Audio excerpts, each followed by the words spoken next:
Bonjour, nous allons évoquer dans cette vidéo un sujet qui, comme celle-ci titre, qui va tenir donc à la vaccination et à la question que l'on peut se poser. Donc, est-ce que la vaccination est une protection ou une contamination? Le tout dans une réflexion globale au sujet de la phobie des microbes et de la manie vaccinale qui peut en découler, comme ici l'a donc si bien traité il y a déjà plusieurs années le docteur Yves Couzigou. C'est donc son texte et sa réflexion que je vais vous proposer ici en lecture et en commentaire, bien sûr. Donc le docteur Yves Couzigou a proposé cette réflexion au sein d'un fascicule qui a été publié par Vie et Action, donc association et centre de formation à la naturothérapie dans le sud de la France, donc créé par le naturopathe André Pasbec, dont j'ai pu vous parler dans d'autres vidéos sur l'autre chaîne, parmi les naturopathes français connus du XXe siècle. André Pasbec, qui lui donc est né en 1920 et est décédé en 2010, un grand pionnier de l'enseignement des méthodes naturelles, donc Pasbec, qui a fait connaître la naturopathie en France, en Suisse, en Belgique, mais aussi au Canada et jusqu'au Maroc. Il était également donc docteur en psychologie.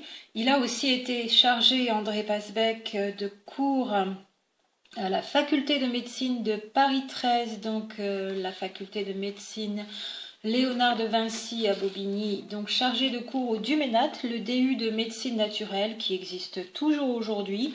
Moi, je ne l'ai pas connu parce que j'y ai suivi les enseignements en 2008 et il n'y était déjà plus professeur. Donc, ce fameux DUMENAT qui a été donc créé par le professeur Pierre Cornillo il y a plus de 25 ans, près de 30 ans maintenant. Voilà, donc le Duménat à Paris, il y a été chargé de cours émérite. Il est également l'auteur de nombreux ouvrages d'hygiène vitale et d'ouvrages sur les pratiques naturelles de santé. Voilà pour la présentation d'André Pasbec, avec qui donc le docteur Yves Couzigou collaborait à l'époque. Ça ne posait pas de soucis, c'est dommage, peut-être, je ne sais pas s'il y a toujours autant de collaboration entre naturopathes et médecins aujourd'hui, ou s'il y en a plus peut-être, mais on n'en entend pas tant que ça parler. Et le docteur Yves Couzigou donc a pu, sous l'égide de Vie et Action, publier ce fascicule donc sur la phobie des microbes et manie vaccinale. C'est le titre de ce fascicule, à l'intérieur duquel il réfléchit donc dans un chapitre sur la vaccination. Alors pour vous présenter un petit peu plus longuement le docteur Yves Couzigou, le voici. Donc lui, il est né en 1910 en Bretagne où il y a fait ses études primaires.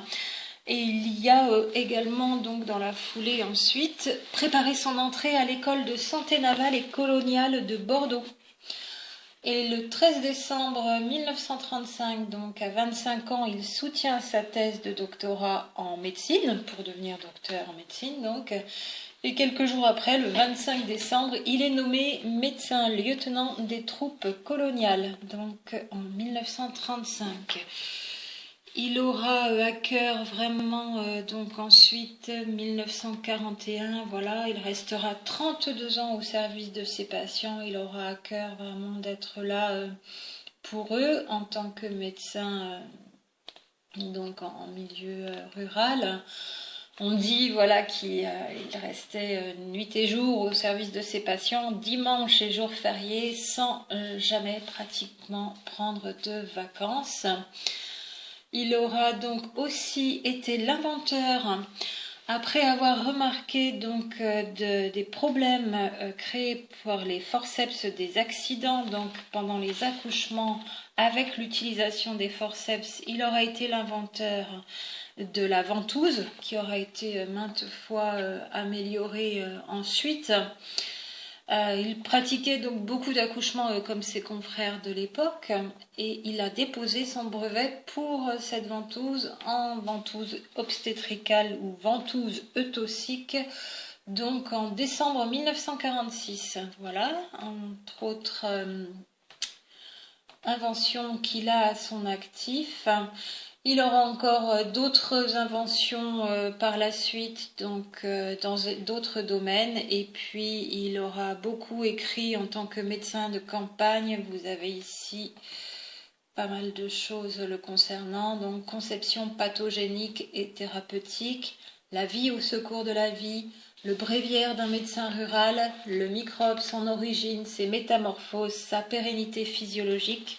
C'est en cela, donc sur ce genre de thème, que sa réflexion va nous intéresser énormément. La phobie des microbes, la prévention des diphtéries, que ton aliment soit ton médicament, santé et liberté des vaccinations, singularité génétique de toute créature, âme saine dans un corps sain.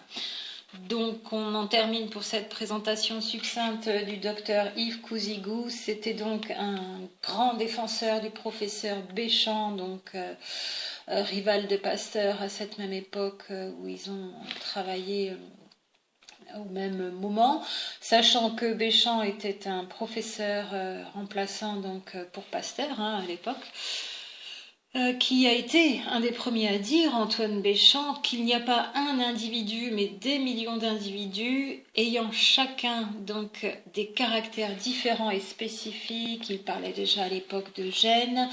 Et surtout, il disait que la cellule n'était pas la première unité de vie, n'était pas la plus petite unité de vie.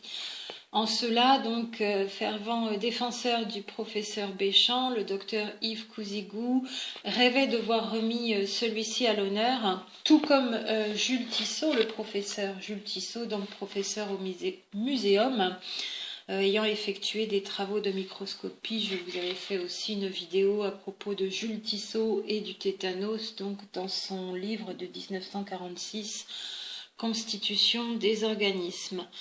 Voilà pour cette présentation du docteur Yves Cousigou qui nous livre ici donc sa réflexion dans le chapitre 15 de ce petit manuel Phobie des microbes et manie vaccinale qui n'est plus disponible, on ne le trouve plus, j'en ai un des rares exemplaires. Ça a été écrit en 1992 pour vous dater quand même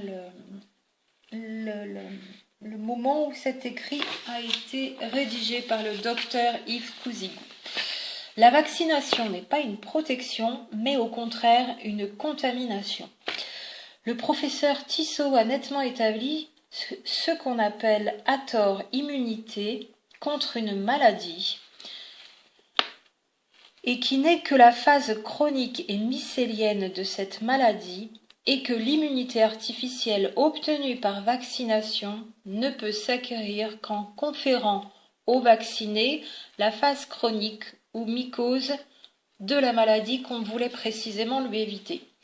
Donc ça commence fort, on entre dans des considérations de biologie et de médecine. C'est peut-être un peu technique pour certaines et certains d'entre vous. En tout cas, c'est dans ce genre d'analyse et de réflexion et d'observation que réside le cœur de la compréhension du fonctionnement de l'immunité de l'être humain, et donc en extrapolant donc de la réflexion sur la vaccination, bien sûr.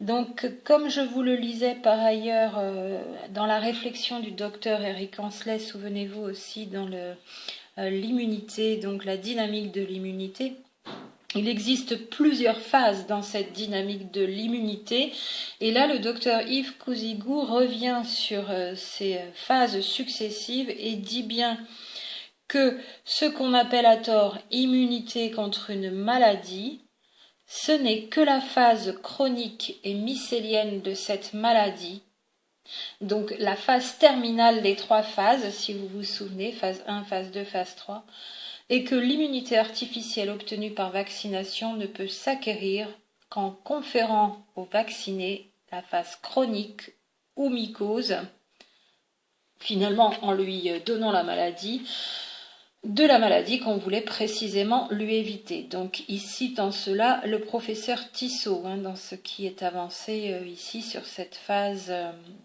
terminale, troisième phase. L'anticorps spécifique ne peut être produit que par un mycélium vivant et se nourrissant.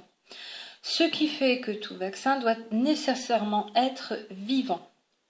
Les vaccins prétendus chimiques n'existent pas et nous avons assez insisté sur la résistance vitale et la pérennité physiologique des microbes.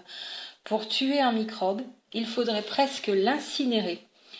On raconte souvent en aparté donc qu'on a retrouvé des microbes encore à l'état latent, donc pouvant retrouver leur activité sur la momie copte, les fameuses momies en Égypte. Donc des microbes de plus de 4000 ans. C'est ce que souligne bien ici le docteur Yves Cousigou. Donc pour tuer un microbe, il faudrait presque l'incinérer et nous savons depuis les travaux de Taxis, donc T-A-X-I-S, pour le nom de ces travaux, nous savons très bien qu'un microbe peut prendre l'état de vie latente sous la forme cristalloïde en attendant des conditions meilleures.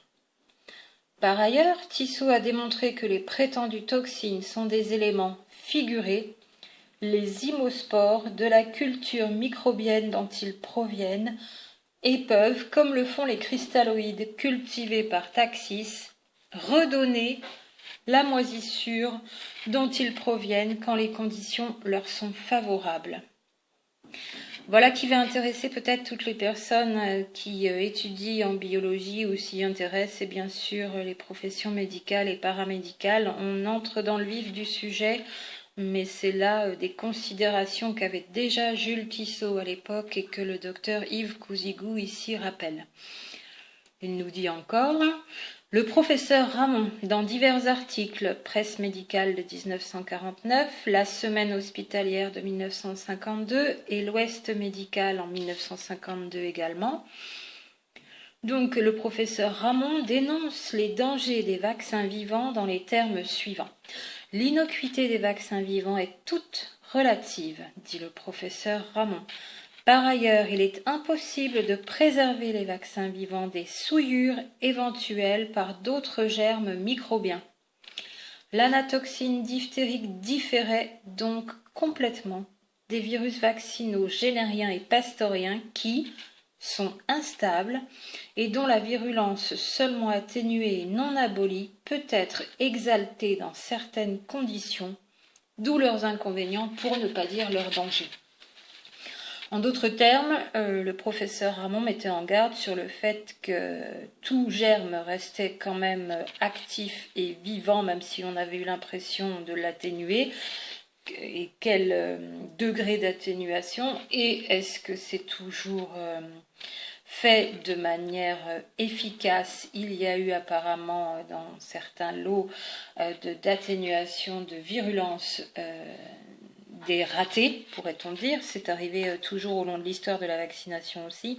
Et là, dans l'exemple de l'anatoxine diphtérique, on se rend compte que la virulence, même atténuée, peut reprendre dans un organisme sa pleine activité. Le professeur Jules Tissot, au début de 1947, nous avait demandé de participer à une étude expérimentale tendant à démontrer que l'anatoxine diphtérique est un vaccin vivant et que son injection détermine chez le vacciné une maladie diphtérique post-vaccinale apparente ou inapparente. Donc il nous renvoie ici à son livre « L'immunité n'existe pas ». Cette expérimentation nettement concluante est signalée dans une lettre que le docteur Tissot adressa le 27 mai 1947 à Monsieur le ministre de la Santé publique pour lui demander l'abrogation de la loi rendant la vaccination antidiphtérique obligatoire et l'interdiction de ces inoculations vaccinales qui déterminent, dans les jours qui suivent, l'apparition de bacilles diphtériques dans les humeurs, salive et sang donc, des vaccinés. Et ça, c'était constaté, et Jules Tissot l'avait constaté, et il avait écrit donc au ministre de la Santé publique à l'époque pour le lui dire et lui demander de suspendre la vaccination antidiphtérique qui était devenue obligatoire déjà, parce que des bacilles diphtériques étaient retrouvées dans les humeurs des vaccinés. 1947. Nous sommes en 2017. 70 ans plus tard. Jules Tissot le disait déjà il y a 70 ans. Ces toxines diphtériques, donc, comme toutes les toxines, loin d'être des poisons solubles, sont des éléments figurés, des éléments microscopiques, appelés aussi zymospores, donc entre parenthèses, des éléments microscopiques de 0,2 à 1 micron. Animés du mouvement brownien, qui passent dans les canaux du filtre en porcelaine et qui proviennent de la culture du microbe diphtérique originel. On parle des toxines ici, des toxines diphtériques, donc qui, comme toutes les toxines, ne sont pas solubles, elles sont des éléments figurés microscopiques animés d'un mouvement brownien et qui passent dans les canaux du filtre en porcelaine et qui proviennent de la culture du microbe diphtérique originelle. L'anatoxine diphtérique, qui n'est qu'une toxine diphtérique atténuée par le formol, est bien vivante et va donner dans l'organisme inoculé une phase bactérienne atténuée, apparente ou inapparente, puis une phase mycélienne produisant les anticorps. Les mycéliums diphtériques doivent plus tard se retirer de la circulation générale et se déposer sous forme de lie, L-I-E, vaccinal, dans le tissu où ils trouvent le milieu nutritif optimum.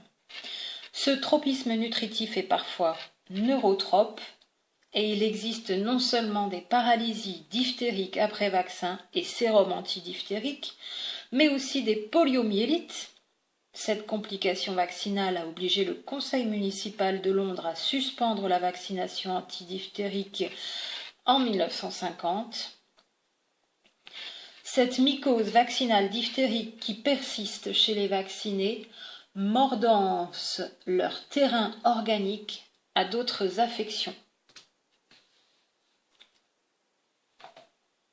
Voilà, au niveau du docteur Yves Couzigou qui continuait donc dans la lignée du professeur Jules Tissot et du professeur Antoine Béchamp, qu'il nous apprend et nous répète encore ce que d'autres disent aussi et encore aujourd'hui, notamment biologistes, médecins et professeurs, même atténués, ces injections vaccinales provoquent la maladie, voire d'autres. Donc on déplace le symptôme de l'une pour en créer une autre. Ici, là, il évoque le fait de passer de la diphtérie donc, et de provoquer des poliomyélites. Une complication vaccinale consécutive à l'inoculation de l'anatoxine diphtérique, des anatoxines diphtériques. On a oublié tout ça, quelques rares chercheurs le rappellent, mais c'était déjà constaté à l'époque, donc 1947-1950. Donc le docteur Yves Couzigou termine. Donc c'est cette mycose vaccinale diphtérique, pour le répéter, qui persiste chez les vaccinés, mordance leur terrain organique à d'autres affections. Et si cette lie vaccinale diphtérique, lie L-I-E toujours, est agitée à la suite d'une dysphysiologie de l'organisme parasité par le vaccin vivant, ces mycéliums diphtériques vaccinaux pourront se segmenter en bacilles diphtériques pouvant fermenter, c'est-à-dire en se nourrissant, redonner une base bactérienne qui constituera une véritable rechute fermentative de la mycose vaccinale diphtérique. Cette rechute diphtérique chez les vaccinés est comparable à la rechute de la syphilis chez les syphilitiques, de la blénorragie chez les blénorragiques, du paludisme chez les paludéens, du typhus chez les typhiques, de la varicelle chez les varicelleux chroniques traités par la cortisone notamment.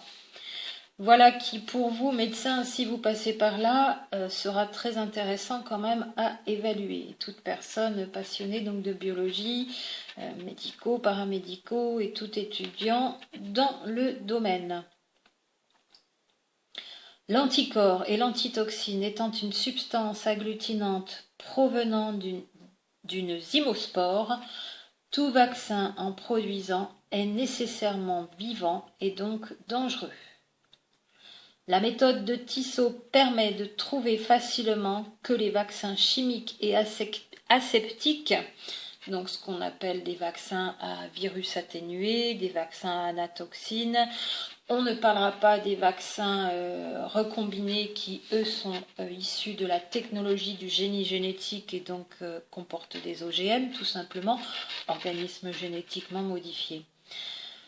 Donc, ces vaccins chimiques et aseptiques n'existent pas, selon la démonstration de Tissot que rappelle ici le docteur Yves Cousigou.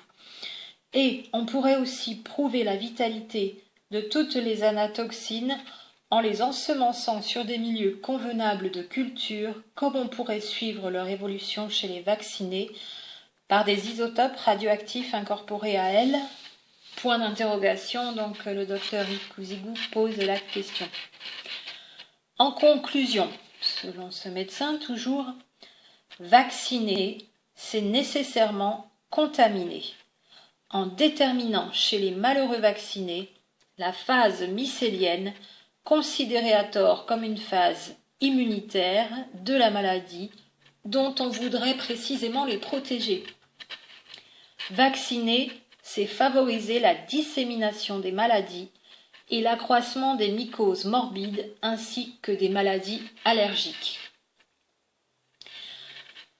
La portée de ce travail de Jules Tissot, repris ici encore par Yves Cousigou et dans la lignée d'Antoine Béchamp et de tous les autres, est énorme, énorme, énorme pour une autre compréhension.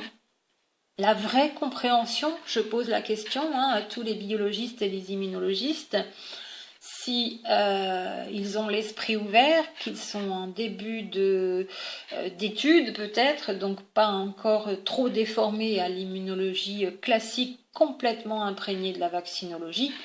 Et là, c'est mettre la charrue avant les bœufs, parce qu'on devrait connaître le système immunitaire avant d'avoir mis au point des vaccins et d'en avoir fait une science qu'on appelle aujourd'hui la vaccinologie. Je répète bien la conclusion que fait encore ici le docteur Yves Cousigou après cette démonstration donc reprise sur les travaux du professeur Jules Tissot. Vacciner, c'est nécessairement contaminer en déterminant chez les malheureux vaccinés la phase mycélienne, considérée à tort comme une phase immunitaire, c'est la phase 3, comme l'explique le docteur Eric Ancelet. Donc considérée à tort comme une phase immunitaire de la maladie dont on voudrait précisément protéger les malades. Vacciner, c'est favoriser la dissémination des maladies et l'accroissement des mycoses morbides ainsi que des maladies allergiques. C'est tout un tas d'observations qui ont été mises sous le tapis. On a balayé et puis tout ce que ces médecins et biologistes avaient découvert à l'époque, on en a fait fi.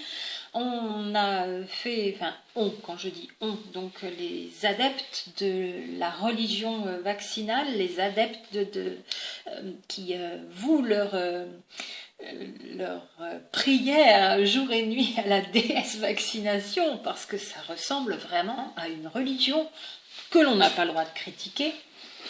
On est excommunié de l'Église quand on fait partie donc de la profession médicale, et c'est un blasphème que de dire ce genre de choses, aussi bien à l'époque d'ailleurs, mais encore au moins tout autant aujourd'hui. Je vous ramènerai aux conférences que font certains médecins, au lynchage médiatique complètement, avec une histoire complètement transformée qui a été faite du docteur Andrew Wakefield, donc qui a émis des observations sur un lien entre des graves troubles intestinaux d'enfants qui venaient d'être vaccinés du ROR ou avaient été quelques mois auparavant vaccinés par le ROR et leur autisme consécutif. Voilà, des observations de données factuelles.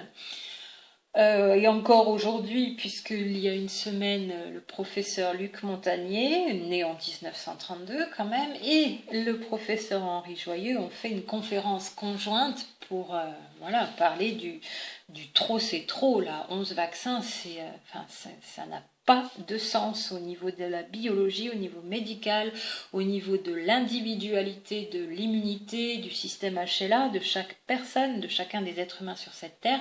Ça n'a pas de sens. Et si on va encore plus dans ces observations qui ont été faites déjà à l'époque et qui sont toujours vraies aujourd'hui, il y a plusieurs phases.